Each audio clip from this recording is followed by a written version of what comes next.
Welcome back to the Deep Dive, where we dig into your sources and pull out the juiciest bits. Always exciting to be here. Today we're going deep on AI, Sounds good. but specifically how they make sense of the world around them. Right. You guys did some really fascinating research on large language models. Yeah. And it seems like they can do some pretty mind-blowing things, Uh-huh. like navigating New York City Yeah.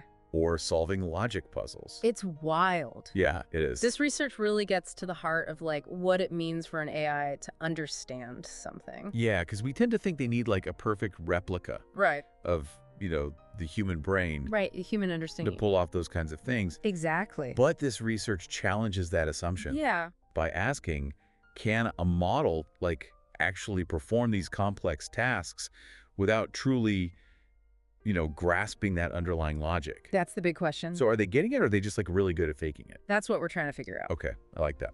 And to do that, the researchers focused on how these AI models understand different worlds. Okay, worlds. So think of it this way. Yeah. Imagine explaining something super complex to someone who's never encountered it before. Okay. You might use like a simple map or a diagram Yeah. with clear rules and paths. Okay, so almost like a board game Yeah, like a board game. with set moves. Exactly. Yeah. And that's where this idea of a deterministic finite automaton or a DFA comes in. A DFA. Yeah, it sounds complicated, Yeah. but it's actually pretty simple. Okay. Think of it like a map Okay. with predetermined paths, like Mhm. New York City's street grid. Right, you can only move along the existing streets. Exactly. The streets are the paths, Okay. and the intersections are like decision points. Oh, so where yeah. you choose your next move. Gotcha. And you can apply this DFA concept to so many things, not just maps. Okay. Games like Othello, Yeah. even logic puzzles. Right, they all have like They all have defined states and rules. about how you transition between those states. Gotcha. So the researchers basically created these DFA worlds Okay. to test how well AI models actually understand them. Okay. And they use some pretty cool examples. Yeah. Let's start with the streets of New York City. Okay, New York City, always a good starting point. So they trained these AI models called transformers Transformers. on a massive data set of New York City taxi rides. Whoa. Okay, so all that data. The starting point, destination route, taken everything. So they're basically throwing everything Giving them like at this AI. a crash course in city navigation. Right. It's like showing a kid a map Exactly. and then just being like, all right, go explore. Yeah, essentially Isn't it? figure it out. The goal was to see if the AI could learn the city's structure Uh-huh. and the rules of the road just by analyzing all this data. So did they manage to like hail a virtual cab? Well, the results were actually pretty impressive. Right. The transformers could not only generate valid routes through the city, they could often find the shortest path between 2 points, Whoa, okay. just like your favorite navigation app. Wow. So they're pretty efficient. Yeah, they were pretty good at it. But does that mean they like actually understood the city? Or were they just like really good at recognizing patterns? That's the key question. Yeah. And to answer that, the researchers went beyond just testing if the AI could find a route. Okay, so they took it a step further. They dug deeper, Okay. using some techniques inspired by this concept called the Myhill-Nerode theorem. Okay, well, now let's not get too technical. Don't worry, I'll keep it simple. Yeah, keep it high level for us. The basic idea is this. Okay. To really understand a DFA world, Uh-huh. you need to do more than just predict the next step. Okay. You need to understand that different states Okay. will lead to different outcomes. So it's not just about knowing what move to make next. Right. It's about understanding like the consequences of those moves Exactly. and how they affect the whole big picture. Yeah. Okay, I'm with you. So to test this deeper understanding, Yeah. the researchers came up with 2 new metrics: Okay, 2 new metrics. compression and distinction. Compression and distinction. Yeah, they sound a little like secret agent code names, They do a little bit. but I promise they're not that complicated. Okay, break them down for us. All right, so compression Okay? tests whether the AI understands that different paths can lead to the same destination. Okay, so like imagine you're in New York Exactly. and you take 2 different routes. Right. But you end up at the same spot. A human would get that. Right. They're in the same place. Yeah. But the question is, could the AI recognize that too? Okay, so can they make those connections? Exactly. So all roads lead to Rome. Exactly. Yes. And then there's distinction. Distinction. This tests if the AI understands that different states lead to different outcomes. Okay. Think of it like a choose-your-own-adventure book. Oh, I love those. Right. The choices you make early on can have huge consequences for the ending. Right. Totally changes the story. Could the AI grasp those subtle but crucial differences? So can they tell the difference between a path that leads to success Right. and a path that leads to disaster? Exactly. Oh, this is getting good. And remember those transformers that were so good at navigating New York? Yeah, the expert taxi drivers. What? Well, turns out Okay. they actually failed the compression test. Really? Yeah. So even though they could find the shortest route, Yeah, they didn't really get the city structure. that's right. That's kind of crazy. Despite their impressive routing skills, Mm-hmm. they couldn't consistently recognize when different routes led to the same place. So they were memorizing patterns. It's like they were memorizing patterns in the taxi data Yeah. without actually grasping the underlying map. So more like expert taxi drivers than city planners. Exactly, a great analogy. Okay. And to make things even clearer, the researchers tried to reconstruct the mental map of NYC that the AI had created Oh, wow. based on its training data. Based on all that taxi data. And what they found was fascinating. Okay, I'm on the edge of my seat. All right. Tell me, what did this AI map look like? It was a mess. It was like streets going in impossible directions, flyovers where there shouldn't be any. Whoa. It was more like an abstract art piece than an actual map. So it created like its own bizarre version of the city. Yeah, it's really wild. That's so strange. And this lack of a coherent world model really became a problem when the researchers introduced detours, It turns out. like in the navigation task. So think about it in real life. Okay. Road closures, Yeah. construct an unexpected traffic, Right, humans have to deal with that all the time. all the time, and we can adapt. Yeah. Because we understand the overall layout of the city. Right, we can find alternative routes. Exactly. We can reason about how to get around that obstacle. You got it. But it sounds like the AI had some trouble with that. They did. Initially, they were able to adapt, Okay. find new routes when they were faced with a few detours. But as the number of detours increased, their performance just plummeted. Oh, wow, so it couldn't handle it. They just didn't have that deeper understanding Yeah. needed to adjust to those unforeseen circumstances. So they're like those friends who can only follow specific directions. Yes. And if you deviate from the plan at all, they're totally lost. That's a perfect analogy. I know a few people like that.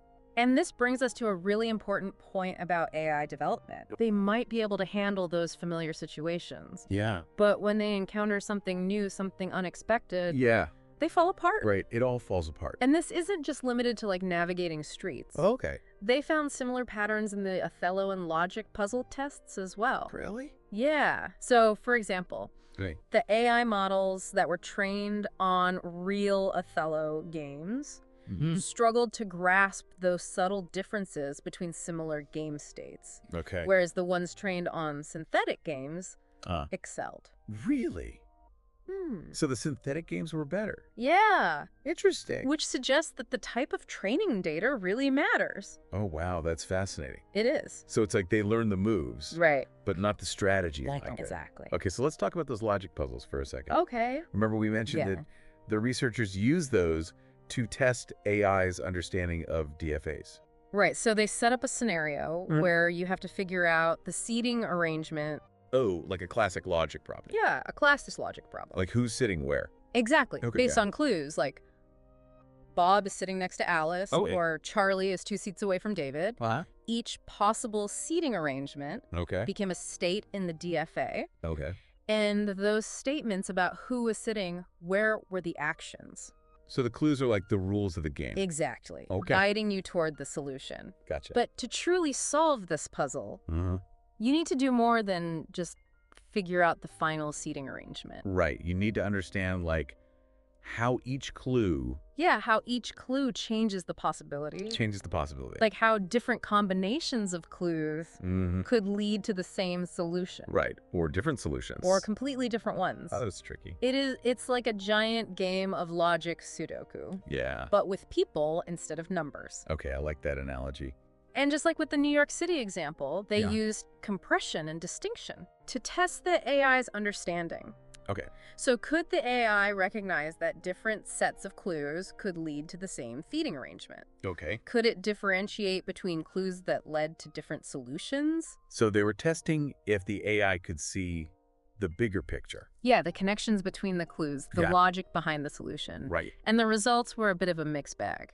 Okay, mixed bag. Yeah. So how'd they do? Well, the AI could solve the puzzles Okay. when all the clues were provided, Okay. and the solution was clear-cut. Okay. But when it came to those compression and distinction tests, Yeah. not so much. So they could find the answer, Right. but they didn't really understand how they got there. That seems to be the case. Yeah. Even some of the most advanced AI models performed poorly on those compression and distinction metrics. Okay. They often fail to recognize when different sets of clues were logically equivalent, Right. and they struggled to differentiate between clues that led to different outcomes. So it's like they were solving the puzzles by brute force, Yeah, just crunching through all the possibilities right. without actually understanding the relationships between the clues. That's a good way to put it. Okay. And this highlights a crucial challenge in AI development. Okay, what's that? We can't just focus on an AI's ability to produce the right answer. Okay. We need to ensure that they understand Yeah. the why behind the what. Right, because otherwise they're just sophisticated parrots, Yeah, mimicking human behavior. exactly. But without that real underlying intelligence, that makes us unique. You got it. Okay, so that brings us to like this bigger question about the future of AI. Okay, what's that? Can we bridge this gap? Between performance and understanding. Yeah. Can we have both? That's the dream, right? Yeah. To have AI that can actually learn and grow Yeah.